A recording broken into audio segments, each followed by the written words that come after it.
નાગરિકતા સુધારો કાયદો 31 ડિસેમ્બર 2014 પહેલા ભારતમાં આવેલા બાંગ્લાદેશ, પાકિસ્તાન અને અફઘાનિસ્તાનના ધાર્મિક લઘુમતીઓ હિન્દુઓ, શીખ, જૈન, બૌદ્ધ, પારસી અને ખ્રિસ્તીઓને ભારતીય નાગરિકત્વ આપવાનું કહે છે અને આ કાયદો ડિસેમ્બર 2019માં સંસદ દ્વારા પસાર કરવામાં આવ્યો હતો અને આ 5 વર્ષ પછી અમલમાં આવ્યો છે।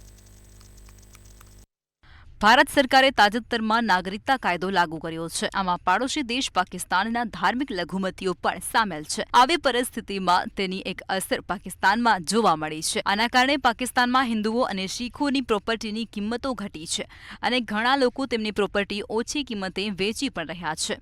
તેમજ આ કાયદાના અમલ બાદ ખૈબર પખ્તુનવામાં 200 વર્ષ જૂના મંદિરને તોડી પાડવાનો પ્રયાસ પણ થયો છે।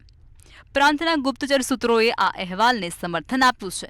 પાકિસ્તાનના નેશનલ કમિશન ફોર માઇનોરિટીઝના જયપાલ છાબરિયાએ પણ પેશાવરથી સ્થળાંતર કરી અને 13 થી 20 હિન્દુ અને શીખ પરિવારો વિશે વાત કરી અને હવે તેમને મિલકતો વેચવાનું નક્કી કર્યું છે।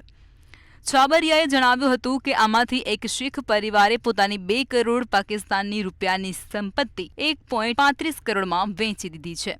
ઉદ્યોગ સાહસિકો હોવાને કારણે હિન્દુઓ અને શીખોએ પાકિસ્તાનમાં નફાકારક કરિયાણાની દુકાનો, ફાર્મસીઓ અને અન્ય વ્યવસાયો બનાવ્યા હતા જે હવે સસ્તામાં ઉપલબ્ધ છે। સિંધની કાયદો અને વ્યવસ્થાની સ્થિતિ પણ પડી ભાંગી છે। એનસીએમ સભ્યને જણાવ્યું હતું કે ટાઈમ્સ ઓફ ઇન્ડિયાએ એક અહેવાલ આપ્યો હતો, તેથી મોટા ભાગના ત્યાંના હિન્દુઓ ભારત પહોંચી અને ત્યાંની નાગરિકતા લેવા માંગે છે। જો કે આ સરકારની લાગણી નથી, પરંતુ પાકિસ્તાન સરકાર લઘુમતીઓનું ભારતમાં સ્થળાંતર રોકવામાં નિષ્ફળ રહી છે।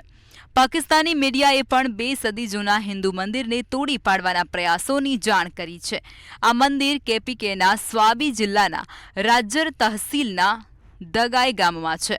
સ્થાનિક મીડિયા અનુસાર મંદિરની આસપાસ રહેતા હિન્દુઓને મંદિરને તોડી પાડતું બચાવ્યું હતું। સિંધ સ્થિત લઘુમતી અધિકાર સંગઠન દરાવર ઇતેહાડના પ્રમુખ અને સંસ્થાપક શિવ કાછીએ મંદિરમાં તોડફોડની જાણકારીને નકારી કાઢી અને જણાવ્યું કે જો આવું થયું હોય તો અમે તેની સખત નિંદા કરીએ છીએ અને તેની તપાસ પણ કરીશું। શિવ કાચીને તેને ભારતમાં સીએએના અમલ સાથે જોડાવાનો ઇનકાર કર્યો હતો।